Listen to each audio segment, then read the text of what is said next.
زکریا نبی۔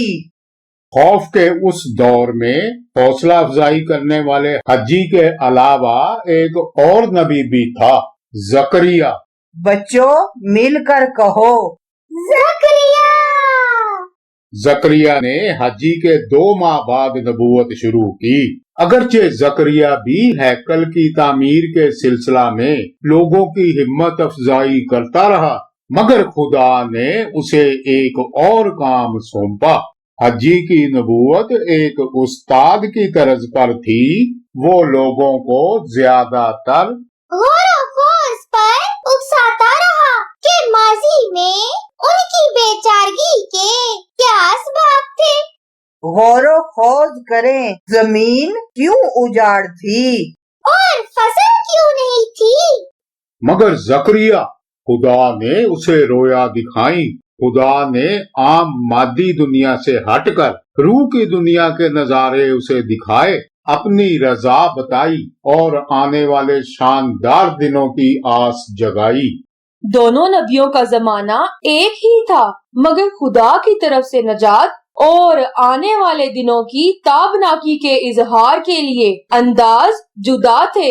چنانچہ اسرائیل کے لوگ دونوں کام کرنے لگے، ذہنوں کو حجی کی نصیحت کے مطابق سوچ بچار پر لگایا، مگر ساتھ ہی ساتھ یہ بھی سیکھنے لگے کہ خدا کی باتیں وقت اور زمانہ سے بالا تر اور روح کی دنیا میں آباد ہوتی ہیں۔ زکریا 1 باب 1 سے 5 آیت۔ دارا کے دوسرے برس کے 8ویں مہینے میں خداوند کا کلام زکریا نبی پر نازل ہوا کہ خداوند تمہارے باپ دادا سے سخت ناراض رہا، اس لیے تو ان سے کہہ، رب الافواج یوں فرماتا ہے کہ تم میری طرف رجوع ہو، رب الافواج کا فرمان ہے، تو میں تمہاری طرف رجوع ہوں گا۔ رب الافواج فرماتا ہے، تم اپنے باپ دادا کی مانند نہ بنو، جن سے اگلے نبیوں نے بآواز بلند کہا۔ رب الافواج فرماتا ہے کہ تم اپنی بری روش اور بدعمالی سے باز آؤ، پر انہوں نے نہ سنا اور مجھے نہ مانا۔ خداوند فرماتا ہے، تمہارے باپ دادا کہاں ہیں؟ کیا انبیاء ہمیشہ زندہ رہتے ہیں؟ خدا نے زکریا نبی کی معرفت لوگوں سے پوچھا، وہ سارے سرکش نبی اور تمہارے باپ دادا کہاں گئے؟ مقصد یہ سمجھانا تھا کہ ناز برداریاں کروانے والے وہ نبی اب زندہ نہیں تھے، مگر جس خدا کے آگے انہوں نے سرکشی کی، جسے اپنی حرکتوں سے بے آبرو کیا، وہ تو ابھی تک قائم و دائم تھا۔ چنانچہ اب انہیں خدا کی طرف لوٹ آنا چاہیے۔ زکریا کی رویا۔ زکریا نے آخر کون سی رویا دیکھی؟ زکریا 1 باب 8 آیت اور 11 سے 17 آیت۔ میں نے رات کو رویا میں دیکھا کہ ایک شخص سرنگ گھوڑے پر سوار مہدی کے درختوں کے درمیان نشیب میں کھڑا تھا، اور اس کے پیچھے سرنگ اور کمیت اور نکرا گھوڑے تھے، اور انہوں نے خداوند کے فرشتہ سے جو مہدی کے درختوں کے درمیان کھڑا تھا کہا، ہم نے ساری دنیا کی سیر کی ہے اور دیکھا کہ ساری زمین میں امن و امان ہے۔ پھر خداوند کے فرشتہ نے کہا، اے رب الافواج، تو یروشلیم اور یہودا کے شہروں پر جن سے تو 70 برس سے ناراض ہے، کب تک رحم نہ کرے گا؟ اور خداوند نے اس فرشتہ کو جو مجھ سے گفتگو کرتا تھا ملائم اور تسلی بخش جواب دیا، तब उस फरिश्ता ने जो मुझसे गुफ्तगू करता था मुझसे कहा, बुलंद आवाज से कह, रब्बुल अफवाज यूं फरमाता है कि मुझे यरूशलेम और सय्यून के लिए बड़ी गैरत है और मैं उन कौमों से जो आराम में हैं नहायत नाराज हूँ, क्योंकि जब मैं थोड़ा नाराज था तो उन्होंने इस आफत को बहुत ज्यादा कर दिया। इसलिए खुदावंद यूं फरमाता है कि मैं रहमत के साथ यरूशलेम को वापस आया हूँ, उसमें मेरा मस्कन तामीर किया जाएगा। रब्बुल अफवाज फरमाता है, और यरूशलेम पर फिर सूत खींचा जाएगा। फिर बुलंद आवाज से कह, रब्बुल अफवाज यूं फरमाता है कि मेरे शहर दोबारा खुशहाली से मामूर होंगे, क्योंकि खुदावंद फिर सय्यून को तसल्ली बख्शेगा और यरूशलेम को कबूल फरमाएगा। बच्चों, खुदा ने रूह की दुनिया से रोया में जकरिया को 4 फरिश्ते दिखाए। और खुदा का पैगंबर फरिश्ता भी जो एक घोड़े पर सवार था। उन्हें दुनिया में हर तरफ अमनो अमान नजर आया, मगर किसी को खुदा की इबादत का घर बनाने की जल्दी नहीं थी।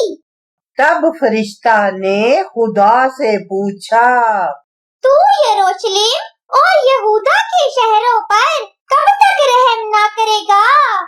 खुदा ने जवाब दिया, मुझे यरूशलेम की बड़ी फिक्र है और मैं शहर को फिर खुशहाली से मालामाल कर दूंगा। अगरचे खुदा ने अपने लोगों को सजा दी थी, मगर वो कौमें तो मौका पाते ही खुदा के लोगों के आगे हदे फैलान गई। और खुदा फिर से अपने लोगों को खुशी और आराम देगा। वो फिर से पहले की तरह खुदा के मुंतखब लोग होंगे। तब जकरिया ने एक और रोया पाई। रोया में 4 सींग। जकरिया 1 बाब 18 से 21 आयत। फिर मैंने आंख उठाकर निगाह की और क्या देखता हूँ कि 4 सींग हैं, और मैंने उस फरिश्ता से जो मुझसे गुफ्तगू करता था पूछा कि ये क्या हैं? उसने मुझे जवाब दिया, ये वो सींग हैं जिन्होंने यहूदा और इसराइल और यरूशलेम को परागंदा किया है। फिर खुदावंद ने मुझे 4 कारीगर दिखाए। तब मैंने कहा, ये क्यों आए हैं? उसने जवाब दिया, ये वो सींग हैं जिन्होंने यहूदा को ऐसा परागंदा किया कि कोई सर ना उठा सका, लेकिन ये इसलिए आए हैं कि उनको डराएं और उन कौमों के सींगों को पस्त करें जिन्होंने यहूदा के मुल्क को परागंदा करने के लिए सींग उठाया है। ये 4 सींग जिन्होंने यहूदा को परागंदा किया, इनमें असूर, मिस्र, बाबल और मादियों और फारसियों की हुकूमतें शामिल थीं। मगर खुदा ने कारीगरों को ये काम सौंपा कि इन सींगों को जमीन पर लापटकें, यानी उन पर हमलावर हों कि उन्होंने खुदा के लोगों पर जुल्म जबर किए थे। और खुदा अपने लोगों का इंतकाम लेने को था। यरूशलेम की रोया। जकरिया 2 बाब 1 से 4 आयत। फिर मैंने आंख उठाकर निगाह की और क्या देखता हूँ कि एक शख्स जरीब हाथ में लिए खड़ा है और मैंने पूछा, तू कहाँ जाता है? उसने मुझे जवाब दिया, यरूशलेम की पैमाइश को देखूं कि उसकी चौड़ाई और लंबाई कितनी है। और देखो वो फरिश्ता जो मुझसे गुफ्तगू करता था रवाना हुआ और दूसरा फरिश्ता उसके पास आया और उसने कहा, दौड़ और उस जवान से कह के यरूशलेम इंसान व हैवान की कसरत के बायस बेफसील बस्तियों की मानिंद आबाद होगा। बच्चों, उस वक्त यरूशलेम उजाड़ था और बेसहारा था। मगर खुदा ने नबी को यरूशलेम का आने वाला दौर दिखाया। लोगों की बहुत बड़ी आबादी और मुआशियों की तादाद के बायस इतना वसी और ईज के हदें मादूम और फसीलें नामालूम फासलों तक फैली निगाहों से ओझल। खुदा ने वादा किया, जकरिया 2:5-6 आयत, क्योंकि खुदावंद फरमाता है, मैं उसके लिए चारों तरफ आतशी दीवार दूंगा और उसके अंदर उसकी शौकत। सुनो, खुदावंद फरमाता है, शमाल की सरजमीन से जहां तुम आसमान की चारों हवाओं की मानिंद परागंदा किए गए, निकल भागो।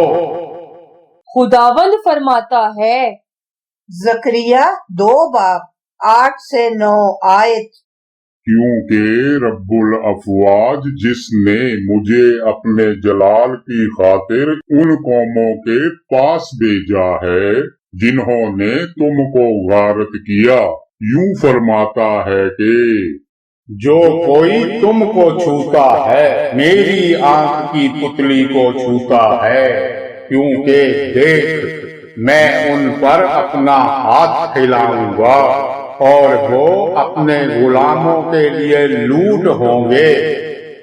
तब तुम जानोगे कि रब्बुल अफवाज ने मुझे भेजा है।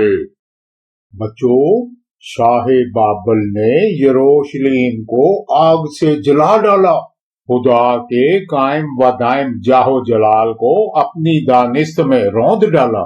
और अब वो वक्त था कि खुदा ने दिल शिकस्ता यहूदा से अहद किया कि खुदावंद खुदा यरूशलेम के बाहर उसके गिर्द आग की दीवार होगा और शहर के अंदर उसके जाओ जलाल का मालिक वो लोगों के साथ रहेगा। वो कौमें जिन्होंने खुदा के लोगों को अजियतें दी, खुदा उन्हें उनकी हरकतों पर सजा देगा, क्योंकि इसराइल उसकी आंख की पुतली की मिसाल है। बच्चों, क्या आप अपनी आंख की पुतली को छू सकते हैं? कोशिश करें। नहीं कर सकते। क्योंकि जैसे ही आपका हाथ उसे छूने को करीब गया, आंख फौरन बंद हो गई। उसे किसी भी तरह के नुकसान से बचाने को खुदा ने कहा, वो इसराइल के लोगों की हिफाजत ऐसे करेगा जैसे लोग अपनी आंख की पुतली की। किसी कौम को जुर्रत न होगी कि इसराइल की तरफ हाथ बढ़ाए। आए इकट्ठे दुआ करें। प्यारे आसमानी बाप, तू ऐसा खुदा है जो लोगों के दिलों में उम्मीदों के चिराग जलाए रखता है। तूने हज्जी नबी के जरिया उन लोगों की खूब आस बंधाई जो हैकल की तामीर में मसरूफ थे। तूने उन्हें हर वो चीज मुहैया की जिसकी उन्हें हैकल की तामीर में जरूरत थी। जकरिया को ऐसी रोया दिखाई जिनमें लोगों को तेरी नजात के इंतजाम नजर आए। तूने आने वाले दिनों में यरूशलेम की खुशहाली के वादे किए, चारों तरफ आतिशी दीवार बन जाने और उसके अंदर उसकी शान और शौकत बन जाने के वादे किए। लोगों की हिफाजत का वादा, जैसे वो तेरी आग की पुतली हो। प्यारे आसमानी बाप, जो लोग असीरी की खौफनाक तलखियों से गुजरे थे, उनसे तूने बड़े ही ताबनाक वादे किए। अगरचे मैं इस्राएली नहीं, फिर भी तेरा बेटा तो हूँ। जानता हूँ तू अपने सब बच्चों से यकसा प्यार करता है। मैं भी तेरी हिफाजत की नरम छांव तले जीता हूँ। मुझे मालूम है तुझे लोगों में जिंदगी भरे वलवले जगाना, वादे करना और निभाना बहुत महबूब है।